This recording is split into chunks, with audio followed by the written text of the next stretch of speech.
Liberia, which literally translates into place of freedom, was founded in 1821 by freed American slaves. All told, approximately 10,000 made the trip and inherited the land. The area boasts a mean year-round temperature of 81 degrees, with humidity ever present in the air. The amount of land given is approximately the size of Tennessee. And the best part, over 350 miles of shoreline, with some of the best surfing in all of Africa. While it may sound somewhat idyllic considering its location in the world, it is not a place where tourists flock.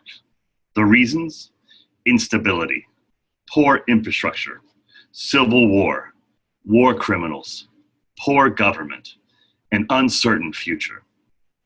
We will go back to 1980 to tell you the story of Liberia and let you decide what you think where the country may be headed post-reconciliation.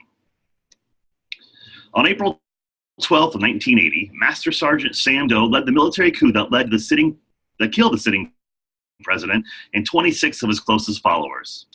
Less than 2 weeks later, Doe had 13 members of the president's cabinet publicly executed.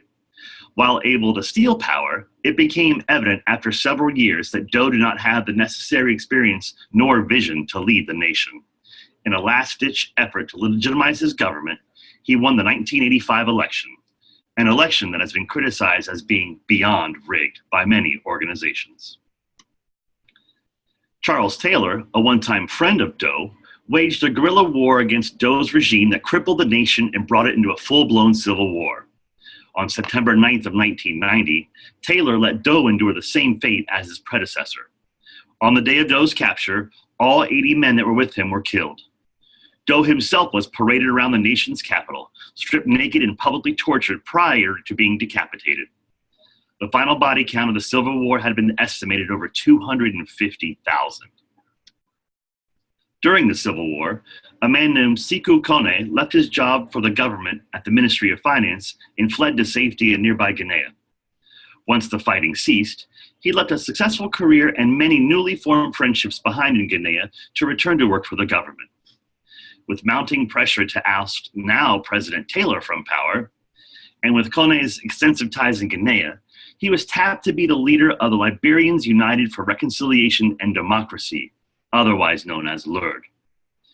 This launched Liberia into its second civil war, a war which took between an estimated 150,000 to 300,000 lives.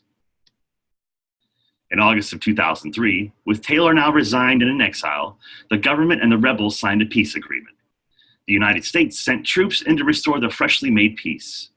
In October of that same year, the United States withdraws their troops and are replaced by the United Nations Mission in Liberia, or UNMIL. At one point, over 7,500 troops were sent in to keep this delicate peace. In 2005, Liberia appeared to have put war behind her and started to come to order.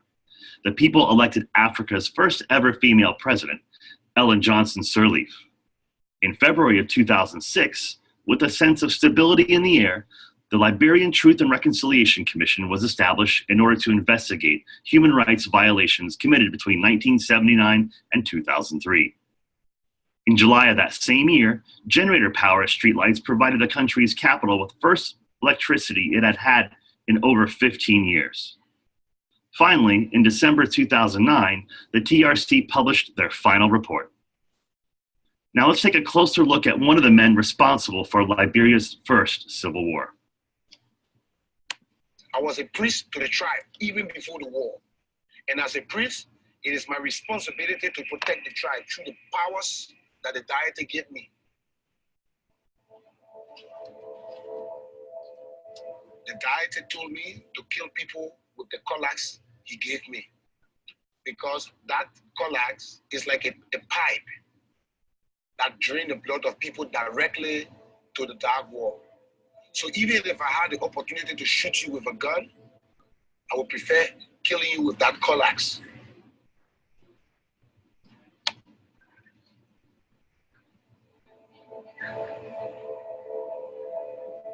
Most of the people that I kill, I dedicate them to the gods. Will you have this? And he say yes. So I feel so happy. Even if the person is crying, I feel fulfilled.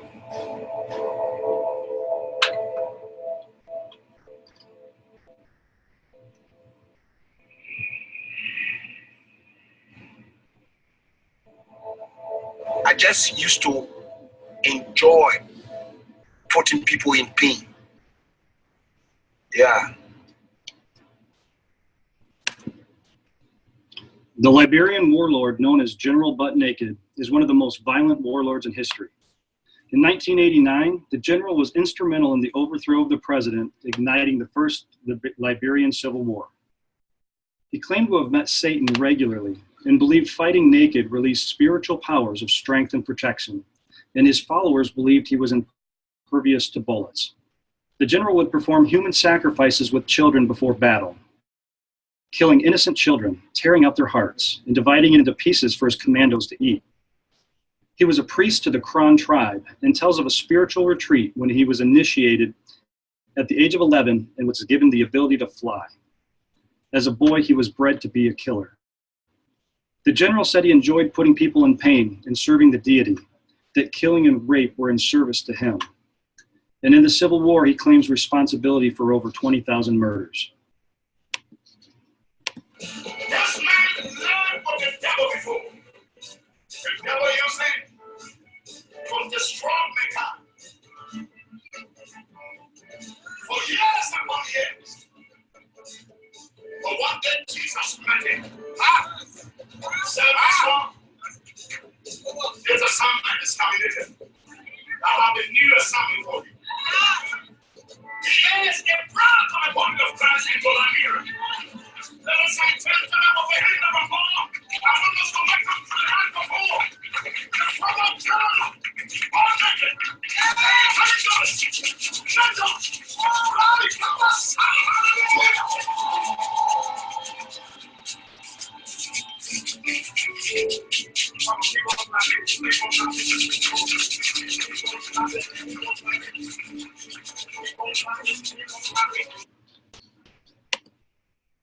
After 10 years in exile, Joshua Milton Blahy returned to Monrovia to apologize to those he terrorized, begging for their forgiveness. Understandably, not everyone can accept his transformation, believing it was only motivated by keeping him from prosecution. He's been accused of faking it, that a true prophet would never hide for 10 years. You can now find Blahy evangelizing about God's forgiveness for his own actions and mistakes. But are these actions forgivable? He's now the pastor of a church in the West Village. He even recruited his former commandos and asked them to follow him once again, but this time in the name of Jesus. The general escaped prosecution for his acts by admitting in 2008 to the Truth and Reconciliation Commission all the atrocities he was responsible for. He was the first warlord to testify as the others refused or hid. When asked why he would publicly admit to them, he responded it was for the acceptance of God and his faith. Is Joshua Milton Blahy the same man as General Butt Naked? And what do these two men have in common? Both are great leaders with different motivations. As Blahy has stated, in a journey you never arrive, and Joshua's journey continues. The TRC granted Blahy amnesty even after his admission to his remarkable acts of violence. Is this transformative justice? And what are the limits? The Liberian Truth and Reconciliation Commission was established in 2005 and headed by 10 commissioners, with the goal of understanding what led to the atrocities of the 2 civil wars and hold those most responsible for committing them accountable, and ensure peace going forward. While given sweeping power to investigate crimes from 1979 to 2003, they were not given the power of prosecution, only the ability to recommend people, institutions, or corporations for prosecution and amnesty. The TRC's investigations culminated in their 2009 final report, which attributed the wars to poverty, greed, corruption, and a lack of educational plus economic opportunities. The TRC heard the stories of over 20,000 victims and participators of the civil wars. It was unique from other TRCs in that it also held corporations liable for crimes. What caught the most public attention was the comprehensive list of people that be recommended for prosecution, amnesty, and those that be barred from holding public office.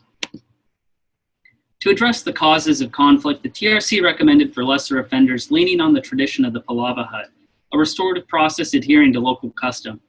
It also recommended pardons for child soldiers due to the amount that were forcefully recruited, a reparations fund of $500 million to be set up, a criminal tribunal for the most severe offenders, and a government reaffirmation of civil, economic, and political rights. However, none was more controversial than the list of people that the TRC recommended be barred from holding public office. President Ellen Johnson Sirleaf was largely seen as a progressive figure, being Africa's first female head of state. She was pivotal in establishing the TRC and awarded a Nobel Peace Prize in 2011. However, supportive comments of warlord Charles Taylor resulted in the TRC recommending she be barred from office. She and other politicians claimed a violation of due process, with the Liberian Supreme Court ultimately siding with them. The result was the dismantling of a pillar of the TRC's recommendations. President Sirleaf's opposition to the TRC's most pivotal recommendation at addressing corruption won her some troubling allies. Senator Prince Johnson was a key figure in the First Liberian Civil War and was filmed drinking a beer while ordering his men execute and torture then-President Samuel Doe on camera. The TRC accused him of a litany of crimes and that he also be barred from office. His opposition was among the most vocal in a desperate cling to power that perpetuated corruption in Liberia. The Supreme Court decision in Williams versus Taya ultimately crippled the TRC's ability to implement change. Since those that had participated in the wars had no interest in giving up their power, they fought against implementing the remaining recommendations as well. The result was corruption remained rampant and a crusade to discredit the TRC itself. No reparations payments were made, few memorials erected, and only minimal implementation of the Palava system. Because of this, the impact of the TRC is largely seen as minimal, both locally and internationally. However, in January of 2018, Liberia elected George Weah as president, which was their first peaceful and democratic transfer of power in decades, thus bringing hope for the future of Liberia. With the conflict now in the past, many Liberians are asking themselves,